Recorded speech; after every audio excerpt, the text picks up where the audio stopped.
Hello, everyone. In this episode, we're talking about After the Hunt. We are also talking about Springsteen, Deliver Me From Nowhere.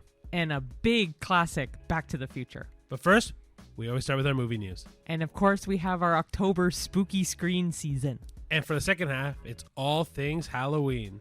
And we'll even tie it off with a Halloween Did We Know? Whoa, this is heavy, Doc.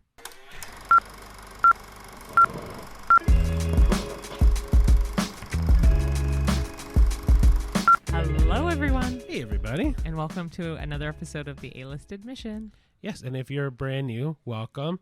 I am Ricardo. I'm Cheyenne. And we just talk about the newest movies that come out. And this week, Back to the Future. But also, back throwbacks. Yeah.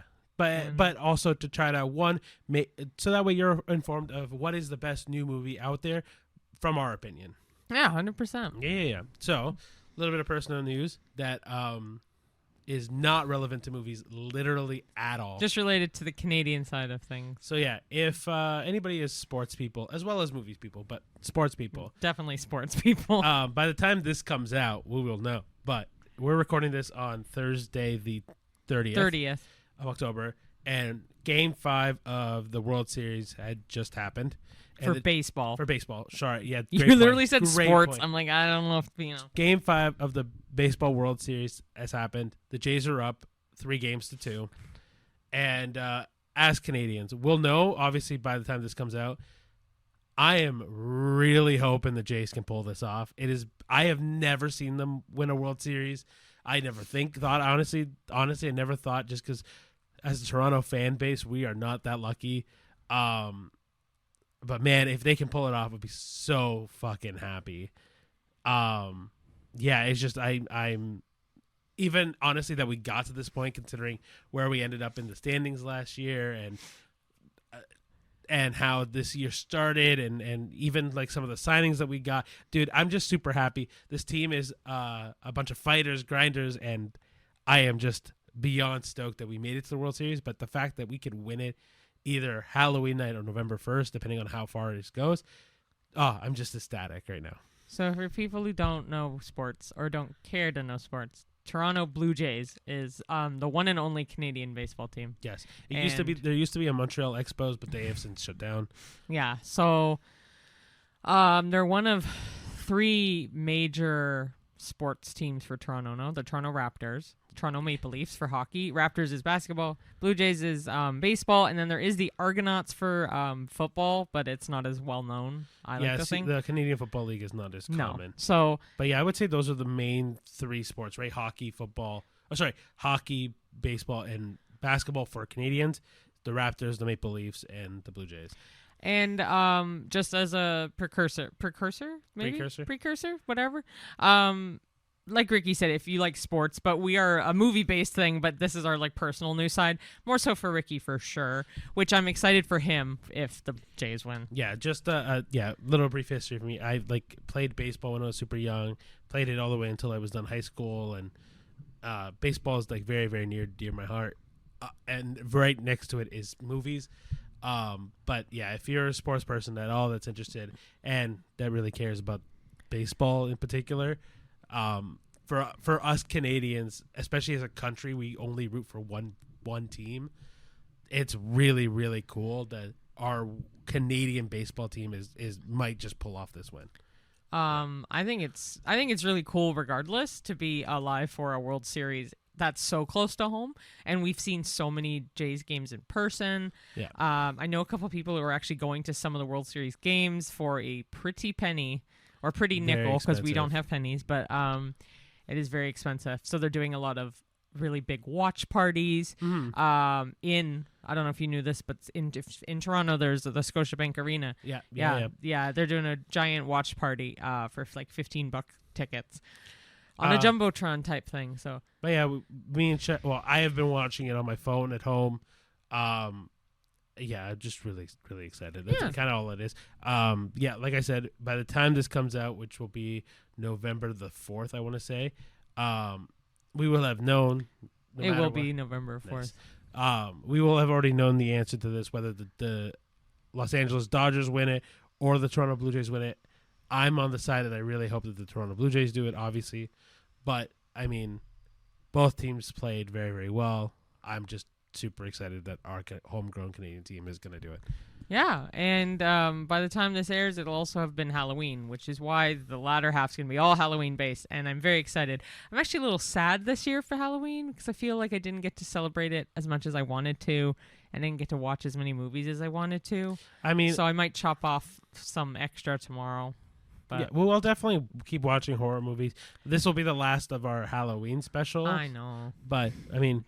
Hey, if you ever... I mean, I like spooky every season for that. But. Yeah, but I mean, honestly, if you ever have any recommendations or fan recommendations, we'll start coming back more regularly after this, probably. At least before until Christmas, and then we'll do our whole Christmas section of this. But yeah, please let us know what your favorite Halloween movie is, or horror movie, or any recommendations that you have at all. That'd be awesome. Yeah. Cool. So, yeah. gonna... Right get into the news? Yeah, so we'll slide into the movie news. I'll do the first one. Sure. Which I'm most excited for is that in the works is a Mummy sequel with Brendan Fraser and Rachel Weisz. I am so excited for this. If you don't know of The Mummy, it was made in 1999 with Brendan Fraser. It was a massive hit. He was like, everyone loved how he looked in it, and I loved how she looked in it. It wasn't that long of a franchise, really only had 3 movies. And then they tried to remake it with Tom Cruise, and that bombed at the box office. Very bad. Yeah, so there's a rumor right now. This is according to Screen Geek. It's also on a lot of other websites. But Universal is rumoring to want a new sequel with Brendan Fraser coming back, especially since he's enjoying his like newfound fame once again with The Whale and that new Asian independent movie coming out, like Rent-A-Family, I think it was called, or something. But yeah. Anyway, yeah. So I think it would be amazing. Bring back the nostalgia, revive the Mummy brand properly, especially with Brendan Fraser again, because everyone loves him, and I'm so glad he's getting the credit he deserves. So I will say, after being blacklisted for so long, I'm so happy that he's back in fame. But also, I really hope that this reboot of The Mummy doesn't stir up old feelings, because I know he said that The Mummy was a big source of a lot of anxiety for him because he was forced to look a certain way, act a certain way, and stuff like that. So I hope this doesn't like make him more anxious or more stressed out. I really hope he enjoys the process. I really hope this I hope it happens. Well. That too. Yeah. But yeah, I'm really excited for it if it happens. Mm-hmm. Cool. So the second one is Christopher Miller confirms that Spider-Man Beyond the Spider-Verse will use the full IMAX aspect ratio. This was brought to you by, was it Screen Throw? Mm-hmm. Yep. So executive producer Christopher Miller, who is one half of the Lord and Miller combo, confirmed on X after a fan asked if they were using the full aspect, and he said, heck yeah, we will. And this will be the first of the Spider-Man trilogy that will use the full aspect ratio and have none of the black bars on the side. That's so fun. But yeah, this movie comes out June 18th of 2027, which is way too long still. I know. I've been missing this franchise so much. It's also the last of the Spider-Man franchise DVDs that we don't own because I have all of the Tobys, all of the Andrews, and so far all of the Tom Holland ones, and then I was waiting for this third one to come out so that way we can wrap it up and do it in one. Well, wrap it up for now. Yeah, Tom Holland's doing more, so I'm excited for that too. Yeah. And the last and final movie news kind of ties in with what we were talking about last week with LAIKA Studios, but they have a new movie coming out called Wildwood, and 2, the brand new trailer they just dropped, and it also gives you like a little behind the scenes of one of the main characters, which is an eagle, and like you get to see kind of their process of animating it.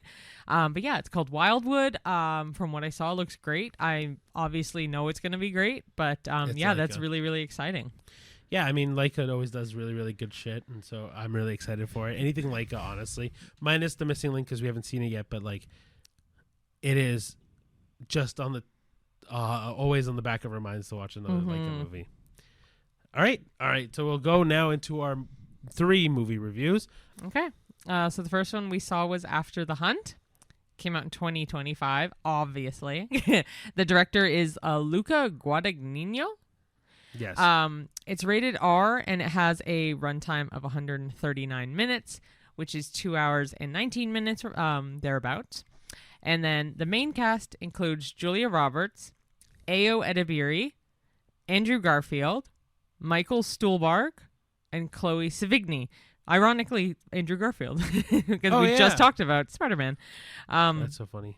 And the spoiler-free synopsis is, the story follows a revered university professor whose seemingly stable life begins to unravel when one of her brightest students accuses a fellow faculty member, a close friend, of misconduct. As the investigation deepens, she's pulled into the center of a growing scandal that tests her values, loyalty, and professional standing. But as whispers and secrets circulate, her own past decisions and moral compromises begin to resurface, forcing her to confront the uncomfortable question of how much she's willing to risk to protect herself and those she cares about.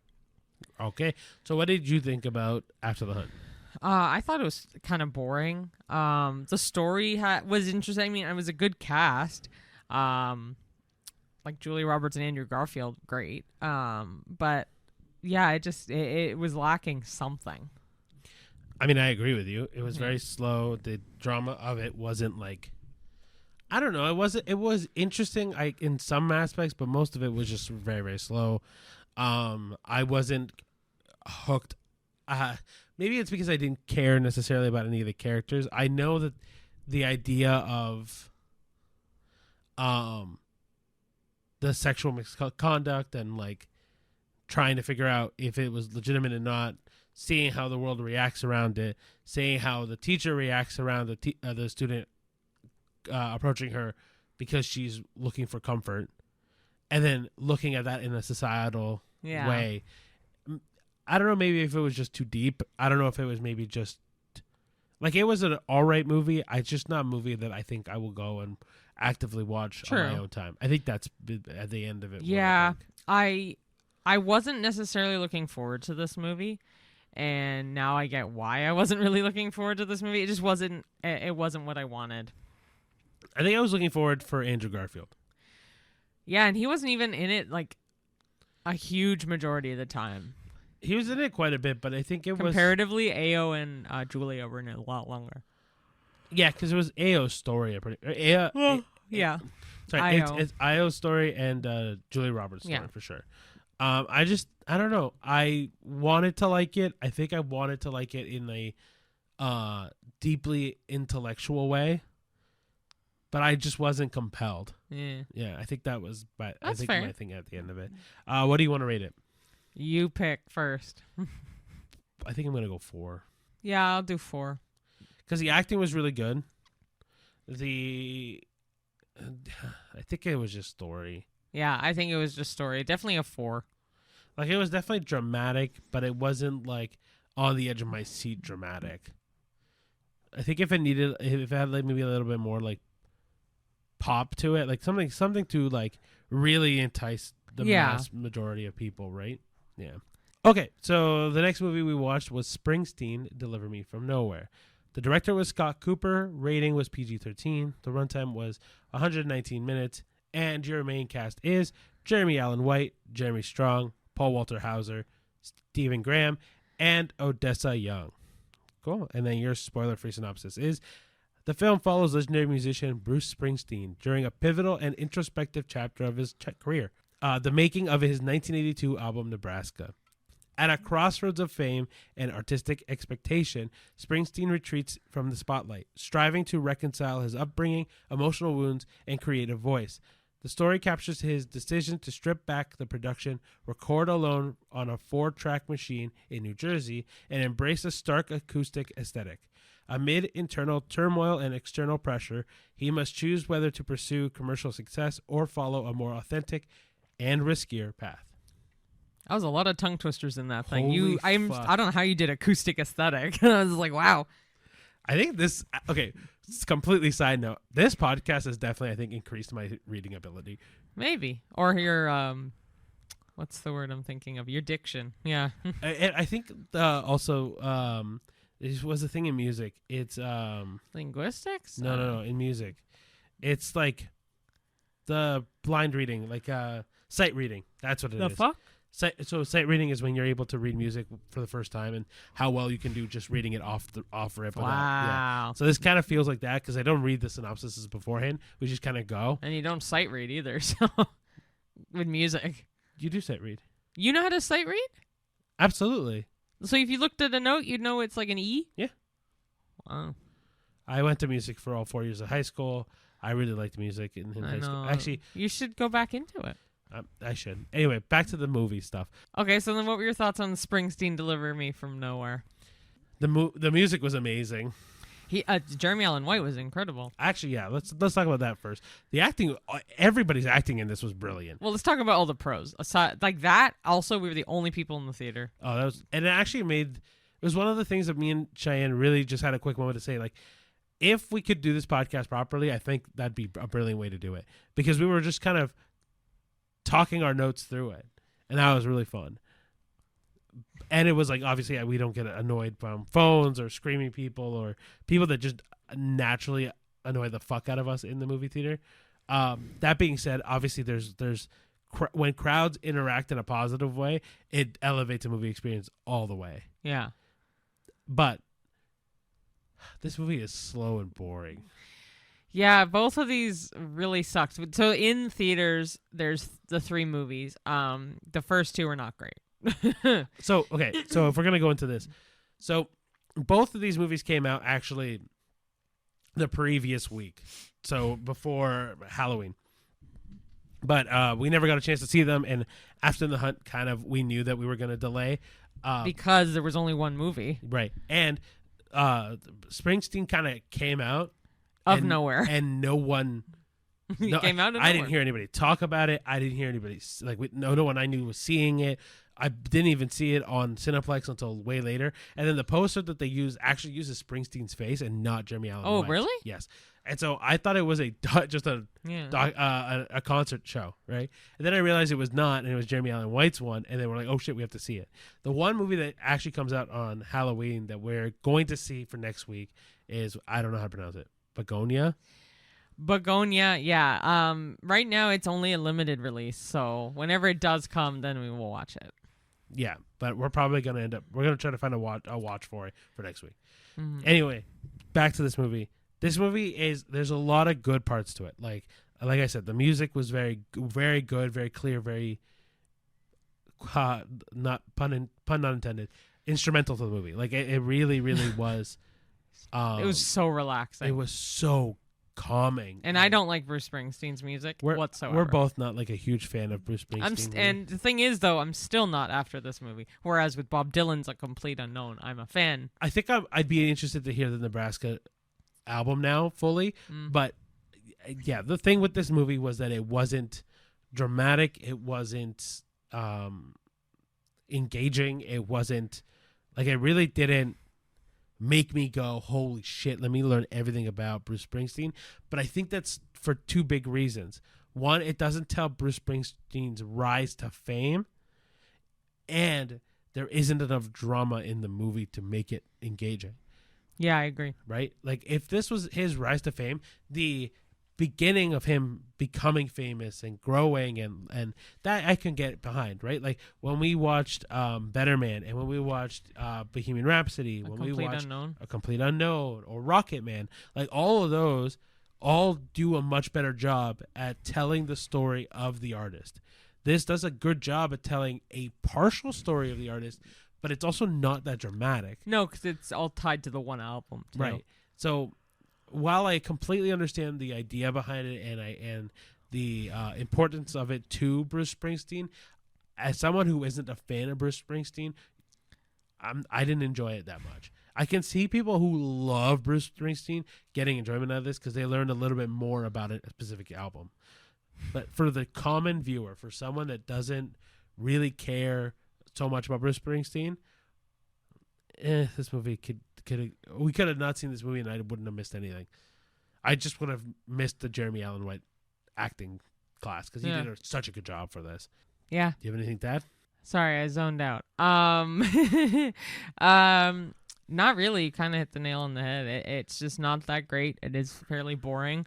Nothing against Jeremy Allen White whatsoever. I thought he did an incredible job, but I was so relaxed with his singing. So, like, that's got to be props for something. But I would probably give this a 3.5. I was thinking 3, so I'm gonna stick with 3. I'm doing 3.5 because it's close to After the Hunt, but not not quite there. I think After the Hunt it just beats this out quite a little bit more, just solely because the story for After the Hunt I was like somewhat engaged with a little bit, and then I lost it. Whereas this I almost was not engaged at all. Yeah.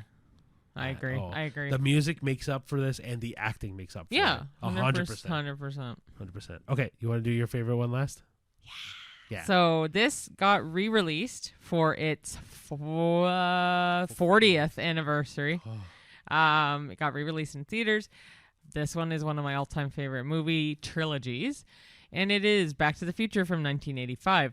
The director is, of course, Robert Zemeckis. It is rated PG for language, thematic elements, and brief violence, and it has a runtime of 116 minutes. The main cast include Michael J. Fox, Christopher Lloyd, Leah Thompson, Crispin Glover, and Thomas F. Wilson. And you know how much I would love this movie is because I did not have to read the screen for the main cast. In the spoiler-free synopsis, this will be spoiler-free, but it is also a flashback movie, so heads up, we may mention some minor spoilers here and there. We're going to spoil this movie, 100%. Yes, if you haven't seen it, it's 40 years old. Get off your ass and watch the movie. Anyway. Also, this is a, staple movie. This is, top 100 movies of all time kind of movie. So, I'll give you a spoiler-free synopsis regardless, because in Back to the Future, a teenager named Marty McFly is accidentally sent 30 years into the past in a time-traveling DeLorean invented by his eccentric scientist friend, Doc Brown. Stranded in 1955, Marty must find a way to return to his own time while making sure his teenage parents meet and fall in love, or risk erasing his own existence. A perfect mix of sci-fi adventure, humor, and heart, this film explores how small moments can shape the future and remains one of the most beloved time travel stories ever made. That's damn right. It is fantastic. All right, well, I was going to ask you how you thought about this movie. Oh, my goodness. So, you go first. I was going to say this is my mom and I's favorite movie trilogy. My dad also loves the series, but definitely not even close to how much my mom and I love it. We quote it to each other all the time, like Great Scott, 1.21 gigawatts, you name it. I would probably know the quote and when it happens in the movie. I know this one like the back of my hand. Yeah, Mr. Strickland. It's a brilliant movie. The series is brilliant. A lot of people hate the third one. I personally am not a huge fan of the second one. I like the second one way more than the third one. Yeah, I'm partial. Obviously, the first one is the go-to. Oh, that's hands down. Yeah. And I think they did a genius job with having a villain like Biff, and being Thomas F. Wilson. I think he was brilliant as Biff. I have no cons other than the second one was, again, not my most favorite, only because I know they had to work around not having Crispin Glover, and they did a good job. I just preferred the first and the third, but I love it. This movie to me is the quintessential. Be careful what you do. Be careful what you say. But the whole butterfly effect, right? Mm. But I also think that this movie is such a humbling movie. Marty kind of is not well off at the beginning of the movie, and his family isn't well off, and all he is trying to do is just set things right. Not to be rich, not to be famous. No, that's not the goal. Does it happen a little bit? Kind of, because the whole almanac thing in the second movie, but regardless, he is very much just trying to make sure the family doesn't get wiped. Side note, I own Gray's Sports Almanac because you got it for me for Christmas one year, and I still have it. It's packed in storage right now, but it is safely packed because that is a treasure for me. But yeah, I think this movie, when it comes down to brass tacks, is just one of the best time travel movies, like it said. But it's also just a great humanity movie with and sci-fi. This is quintessential sci-fi.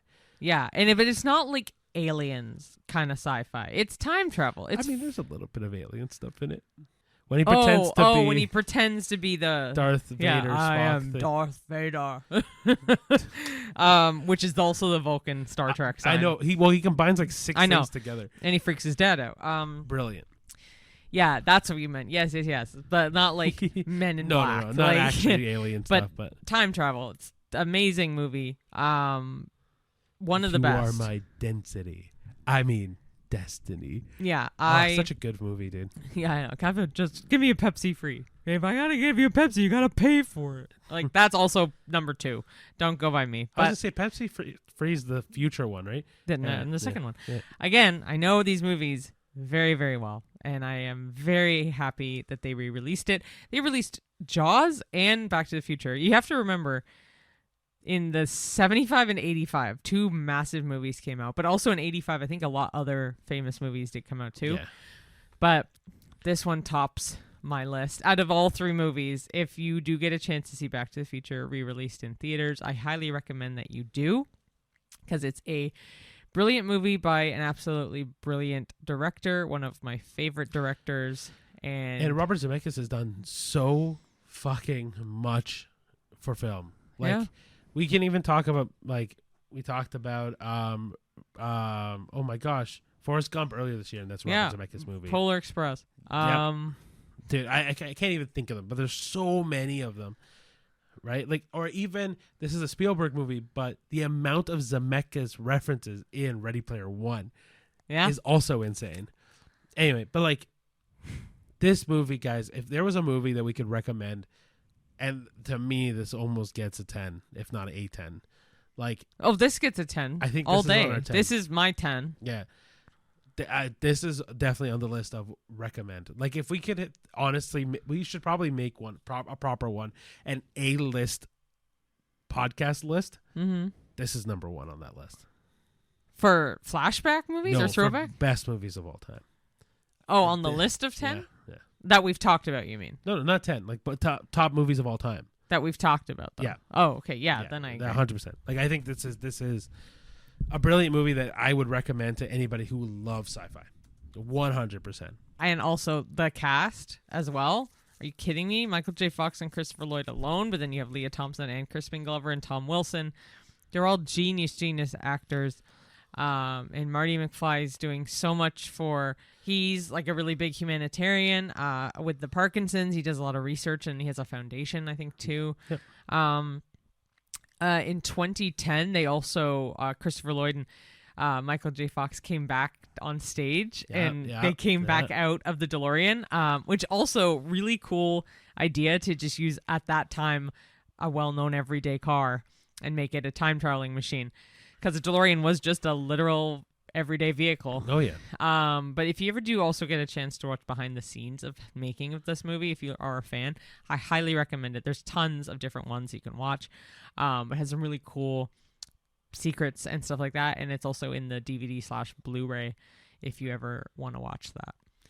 Honestly, yeah, everything about this movie, from top to bottom, from behind the scenes to even Cheyenne went on the ride at Universal when it was out. Like, oh my goodness, that there's ride! So much shit that is Back to the Future inspired that honestly, like, and it's part of the reason why every time I see Christopher Lloyd in a movie, I get excited. It's not because of anything else, but because of Back to the Future. I still can't believe that was there, Back to the Future, the ride. I'm so grateful I got to ride that. And I never did. Hundreds of times. You literally were riding in the DeLorean with the floating or the glitching flux capacitor in your car. Like, and you were with Doc Brown's like lab and stuff. Oh, it was brilliant. I miss that ride a lot. They do have a lot of mementos to the ride. But it's not the same. No, and I don't hate Universal for changing it to The Simpsons. It's just comes with the time as well. But a lot of people do miss it. Yeah. All right, so now we'll go into our spooky screen season, and we have 2 iconic movies for you. And I'm going to do the first one because I know Ricky really wants to do the second one, and I did Back to the Future, so it's only fair you do the second one. All right, fair enough. Okay, yeah, so the first of the final 2 for the spooky screen season that we watched are both Tim Burton related. And the first one is Corpse Bride from 2005, which is now 20 years old. Wow. The directors are Tim Burton and Mike Johnson. It's rated PG for some scary images and action, as well as some brief, mild language. And it has a runtime of 77 minutes. The main cast include Johnny Depp, Helena Bonham Carter, Emily Watson, Albert Finney, Richard E. Grant, and Joanna Lumley. The spoiler-free, I should also say they're going to be spoiler-free synopses, but we will be spoiling both of these Scream seasons. Absolutely. Because again, if you have not seen it, where do you live? And also, they're older movies now, so fat chance you're not going to see this. But in Corpse Bride, a shy young man practicing his wedding vows in the woods accidentally proposes to a mysterious bride from the land of the dead.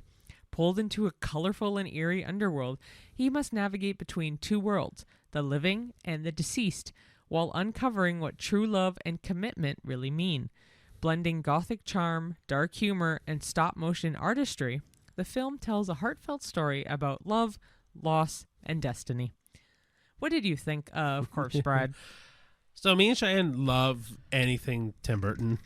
Oh, 100%. So it goes without saying that these two movies are very Tim Burton based, but man, Corpse Bride hits hard every single time you see it. Yeah, and the music is incredible. Well, I'm not even sure who did it. Probably Danny Elfman. Yeah, of course, it's Danny Elfman. Sorry, you go ahead. Yeah, but like I think anything Corpse Bride, like with Corpse Bride, one, the dark aesthetic, the like obviously the ghoulish characters, the weird shaped people, that's what makes Tim Burton's movies so good, right? But it also like Tim Burton's movies fit so well with Halloween. Frankenweenie as well. Even Beetlejuice would work perfect for this. Oh my gosh, yeah. Right? But honestly, it's just these like dark animation movies are so good. Like the story is so deep. All of the voice acting is incredible. The art is amazing. The music, obviously, by Danny Elfman is untouchable.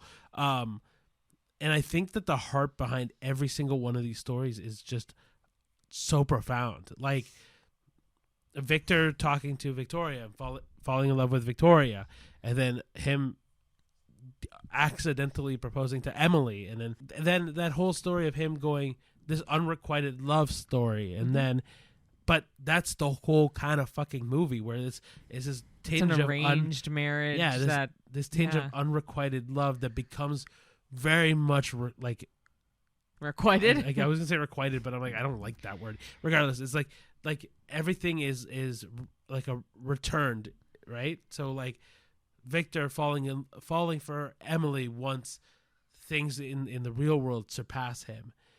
And then Emily realizing how much she is Victoria in that situation, and then going, I can't do this to somebody else. This is not fair for that person. Oh, it's so nice. Oh, it's a beautiful, beautiful movie. But the movie is funny. The all the characters are weird in like the best way, and I don't. There's so much. The music is it's my favorite. One of my favorites for music for Tim Burton. It's the iconic theme though. It like that one Emily's theme? Is it Emily's theme? I don't even know. believe it's called Emily's theme. That tune is gonna be stuck in my head for I think the rest of my life. Yeah. Yeah. It's just so beautiful. I know. But what do you rate it? This is like a 9.5. Oh, I was gonna say 9, but because the next one is gonna be 10, so yeah, it can't. But it's like a 9.5. It's so close. 9. Yeah, I'll give it. I do like the twists at the end with this one with Vander. No, not Vander Nort. It's not Victor Van Dort. You're thinking Van of Dort. the main Van Dort. No, the guy who gets married to Emily and ends up being the Lord one Barkis. Lord Barkis, who ends up being the one who killed. Again, spoiler already, but who ends up being the one who killed Victoria way back Emily. when. Emily killed Emily. Oh yeah. You just confused names. But anyway, like it's just brilliant. I think the one thing that holds this back is the next movie. No, there's one thing I was trying to remember exactly. Oh, honestly, and it's such a stupid reason. There's one song in it that I really don't like. What song? It's the song the spider and the worm sing. I don't mind it. I don't like it. That's one If of the they only knew that we do something like that. If they only knew the you that we do. Anyway. Anyway, this makes me want to show you James and the Giant Peach, which I've seen James and the You Giant have Peach. seen I it. have Okay. seen. Also not my favorite though. No, but also Tim Burton. Yes. I think.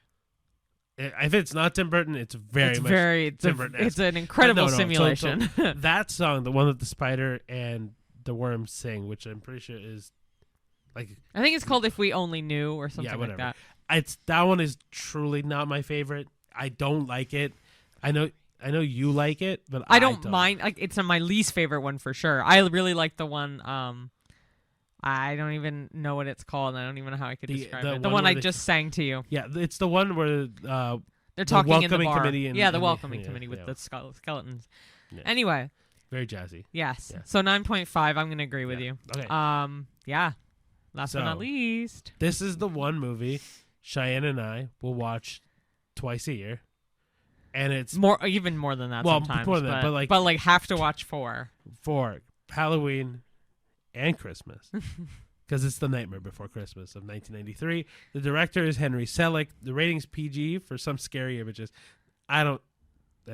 Anyway, the runtime is 76 minutes. I forget how short it is. I always think it's so much. It's only a minute shorter than Corpse Bride. Is it really? That's what it said. Oh, I thought it was shorter actually.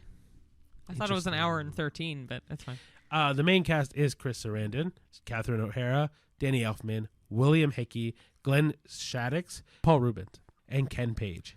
All right, and your spoiler-free synopsis followed by a spoiler-filled review is in The Nightmare Before Christmas, Jack Skellington, the Pumpkin King of Halloween Town, grows tired of the same spooky celebrations year after year. When he stumbles upon the magical world of Christmas Town, he becomes enchanted and decides to bring Christmas cheer to his eerie home. But his well-intentioned plan quickly spirals into chaos as Halloween and Christmas collide in unexpected ways. All right, I gotta ask, what did you think of The Nightmare Before Christmas? Oh, it's phenomenal. Yeah, it's so much so good. All the music is iconic. Jack, to me, will forever be the true embodiment of Halloween. I don't think there's not and I mean this seriously, we could talk about all the fucking jack-o'-lanterns that go out, witches and jack-o'-lanterns? Oh, yeah. Anyway, for me, if Santa Claus is Christmas, Jack Skellington is Halloween.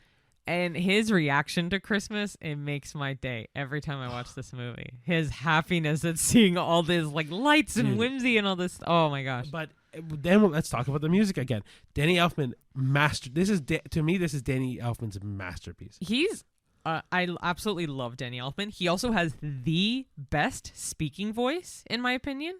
Like, I don't know if you've heard him talk. Yes. Oh my gosh, he has such a good speaking voice. This and then Oingo Boingo is also to me. The hell is that? Oh, you know Oingo Boingo? That's his band.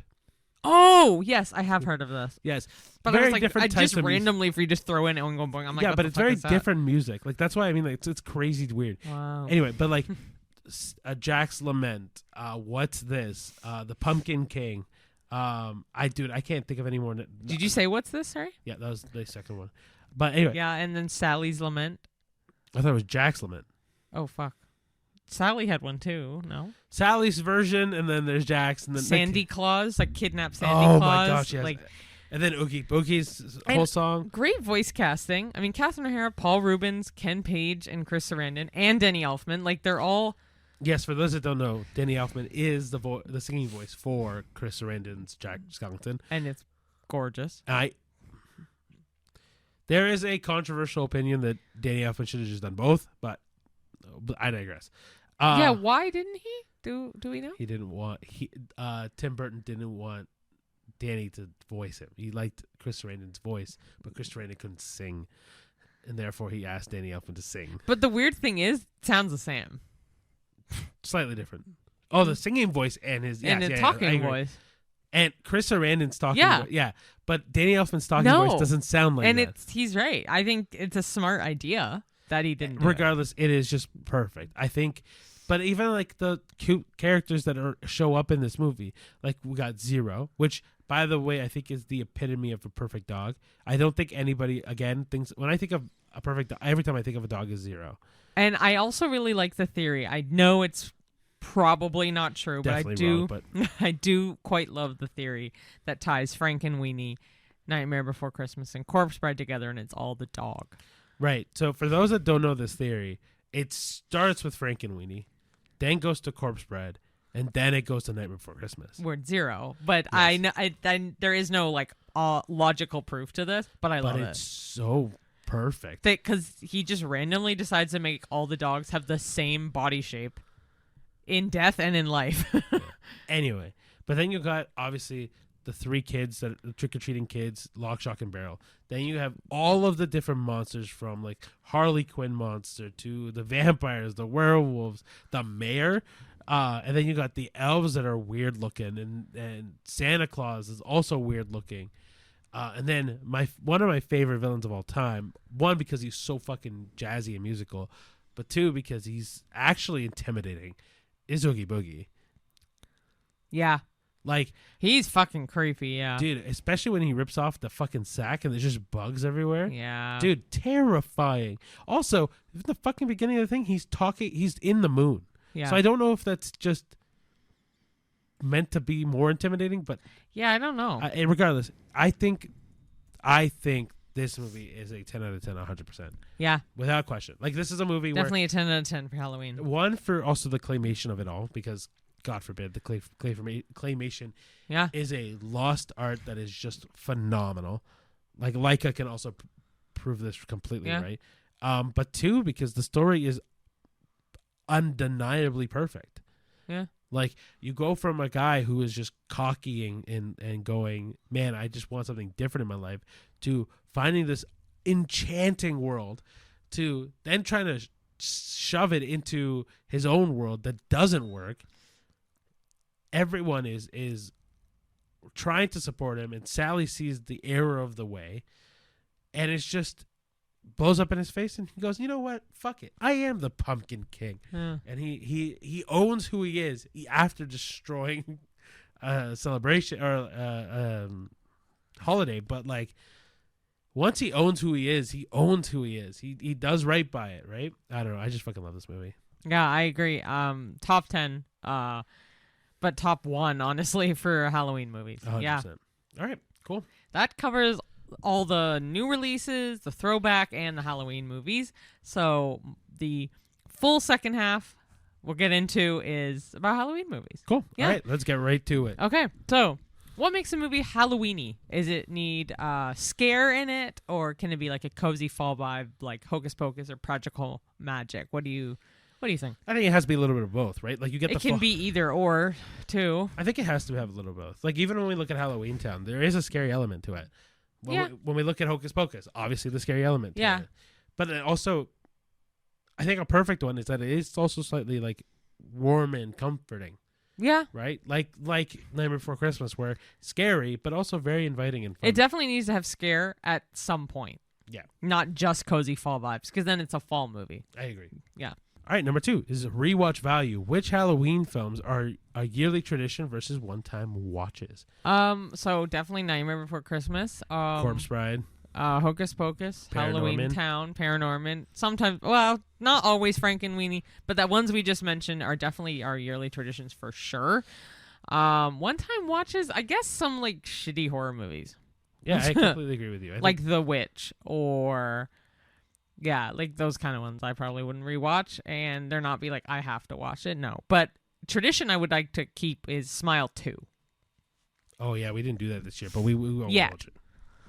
But yeah, so I would say any like really staple horror movies, and then our fun little family watches one. Yeah. Yeah, cool. Okay, so then we'll do some like more genre-specific discussions with slasher staples. So what makes killers like Michael Myers, Ghostface, or Freddy Krueger so iconic, and which franchise do you think aged the best? I think what makes them iconic, one is the sequels. I think everyone always wants multiple movies, right? Like, I think Mike Myers has, I don't even know how many movies, like 10 movies. Freddy Krueger has at least 3. Ghostface has 7. No, so Ghostface is Scream. Freddy Krueger sorry. is Nightmare on Elm Street. Ghostface has like 7. Ghostface does have 7 because Scream 7 trailer just got released. Got you. Freddy Krueger has 3. for Nightmare on Elm Street, I think, has at least 5, if I'm not mistaken. Oh, okay, cool. Michael Myers for Halloween has at least, I would say, 10, including the reboots. But I think the one that aged the best is Halloween, so Michael Myers. Because it's quintessential Halloween movie. All right, fair enough. That makes sense. Right? They're all iconic for their own way, especially Scream. Like, what's your favorite scary movie? Like, Freddy Krueger, obviously, he kills you in your dreams. Like, each one is iconic for a totally different reason. But I just say the franchise that aged the best is Halloween, I think, because the reboots they did were actually decent. Scream is not necessarily rebooted. It is, but at the same time, I think it's just kind of lackluster now. But I do like the original Scream. So see, and that's the thing. The newest Halloween makes up for the rest of Halloween, but I think Scream itself, I think, ages better until the newer ones. Then they suck. Folk horror and atmosphere. Does something like The Witch or Midsommar count as a Halloween movie, even though it's not set in October? So ironically, I did already talk about The Witch, how I wouldn't watch it again for Halloween, but I still do consider it a Halloween movie because the vibes give October. Midsummer, obviously it's not in October, but it still gives the creepy movie vibe, so I would watch it for Halloween. I would watch it for Halloween, but to me, they're not Halloween movies. No, like I could watch them at any point. I wouldn't rewatch The Witch, but Midsummer I've watched quite a few times in various parts of the year. Yeah, so if we go by what counts as a Halloween movie, horror movies do work in this, but I feel like Midsummer I don't consider a Halloween movie. The Witch a little bit more so because it involves a witch. I guess. I don't know. Neither one to me just scream Halloween movie. Sure. They both just scream horror movie. Yeah. Okay, next will be some personal questions that we can ask each other. What was the first horror movie that actually scared you? Oh, that wouldn't have taken much. What's your answer? I got to think about this. I don't have one that I can genuinely think of. The one that fucked me up the first time I watched it was Midsummer. But not scary, just like, oh, like at one point we paused it because I'm like, I feel sick watching some of this. I mean, like, the sacrificing and all that, and the ending. Oh my gosh, it's gut busting, but it's I love it. It doesn't scare me though. I don't have an answer. I think one of the first ones that actually scared me, because remember I didn't watch. He was a movies. wimp before, yeah. Was the original or one of the Paranormal Activities? I can't remember which one. Oh, but interesting. Yeah, when I was younger, I just couldn't deal with it. I just wasn't my thing. Now. But I also had a thing where I was so scared in the movie, but after the movie, I'd be like, oh, that wasn't that bad. But you've gotten, I think, kind of creeped out with some movies I've shown you, and they've been at home. No, But I also like watching scary movies at home, pitch black. Love it. I love it any time of day. But the most recent one that got me would have been Weapons. But apart from that, I didn't scare me. No, it was the one jump scare that got me. Aunt Gladys in the basement. Oh, I see what you mean. It didn't scare me. It just got me. I wasn't the ones that are kind of like again, it's the gross ones that don't scare me. And it's like, holy man, like in Bring Her Back, the arm eating thing. Yeah. Oh my gosh, I was talking about it with my friend Tyler. Gross. Shout out Tyler about it. Like gross versus scary is a very different thing. Gross again doesn't bother me. I actually thrive off any horror movie, so it doesn't scare me. All right, so what's your comfort spooky movie when you want the vibe but not the stress? Probably Hocus Pocus. Comfort spooky. A spooky movie, or Charlie Brown, the Halloween one, or it's the Great Pumpkin. Great Pumpkin. But it's not a movie; it's a special. If we're going ones that are like actually kind of like Scooby Doo, scary, quote unquote. Scooby Doo. I think my favorite horror movie of all time would be Monster House. Monster House, I guess, fits the vibe for a spooky movie, not so much horror movie. If I go by what horror movie to me is like my favorite horror movie of all time, Midsommar is that. But when you want the vibe but not the stress, you're not stressed by Midsommar. No, not because I know what happens now. I just want the vibe of a spooky movie. If we want just a comfort Halloween movie, it's Nightmare Before Christmas. Or Nightmare Before Christmas, yeah. Yeah, that's the only answer for me. Okay, well, speaking of, if you could spend Halloween inside any movie universe, which one would you pick? So some examples they gave were The Nightmare Before Christmas, The Addams Family, Beetlejuice, Corpse Bride, Hocus Pocus. I mean, low-key, you could say Halloween Town because it's a town. But I probably would pick the Addams Family because it's so opposite. I love that vibe. But mine is The Nightmare Before Christmas, but because there's a door to every holiday. True. Well, also, though, it is a universe in itself, whereas the Addams Family, I like it because of the family. Beetlejuice is cool because it's just a random city. Nightmare Before Christmas is its own town. So I would probably agree with you with that. With Nightmare Before Christmas, because from what I can remember, there was Valentine's Day, there was Thanksgiving, there was St. Patrick's Day, Christmas, like all of those towns I would love to visit. Yeah. Cool. All right, so then we'll go into our Did We Know Halloween edition. So the first one is Halloween in 1978 was shot in just 20 days on a shoestring budget. And the famous Michael Myers mask was actually a painted William Shatner mask. Did we know? No. I did know about the mask. I knew about the mask, but not 20 days. No, I did not know that part either. That's very interesting. 20 days, less than 3 weeks, which is crazy. But I mean, I can also see that in the movie too. Yeah, I can see that it was very short budget, right? Bette Midler has said that playing Winifred Sanderson in Hocus Pocus is her favorite role of her entire career. Did we know? No, I did not. Yes, I did. I did not know that. That's really cool. She loved it. And Sarah Jessica Parker loved playing Sarah in the harness too. She loved it. She would sit for hours in the harness, and they'd have to like ask her to come down because she would sit and just read up there. She loved the harness. Yeah. All right, the song "This Is Halloween" from Nightmare Before Christmas features 75 different character voices in a single track. Did we know? No. I didn't know it was 75. I know there's a lot of characters in it, but 75 is a lot, dude. Yeah, I know. Speaking of that movie, Tim Burton wrote the Nightmare Before Christmas poem while working as an animator at Disney, and it was originally just 3 pages long. Did we know? Not at all. No, that's really cool. Debbie Reynolds filmed Halloween Town while also starring in a Broadway show. She'd fly back and forth between New York and Oregon. Did we know? No. That's good crazy, for her. Did you know? No. Okay, you didn't say, so I'm like, That's crazy, though. That's amazing. Ugh. The stop-motion puppets in Corpse Bride had hundreds of tiny gears in their heads so animators could move their facial expressions 1 frame at a time. Did we know? No, but that's incredible. Not the tiny gears. Holy crap. Not the tiny gears. Not the gumdrop buttons. That's crazy. The Addams Family in 1991 used real fire in some of the candle and fireplace scenes, which caused several set pieces to melt mid-take. Did we know? No, but does not surprise me for that movie. I was going to say, I didn't know either, but it suits that movie perfectly. The talking cat in Hocus Pocus was named Binks, and his animatronic design was later reused for Salem, the cat in Sabrina the Teenage Witch. Did we know? No. No, but I see it now. Yeah, now I can't unsee it. Yeah.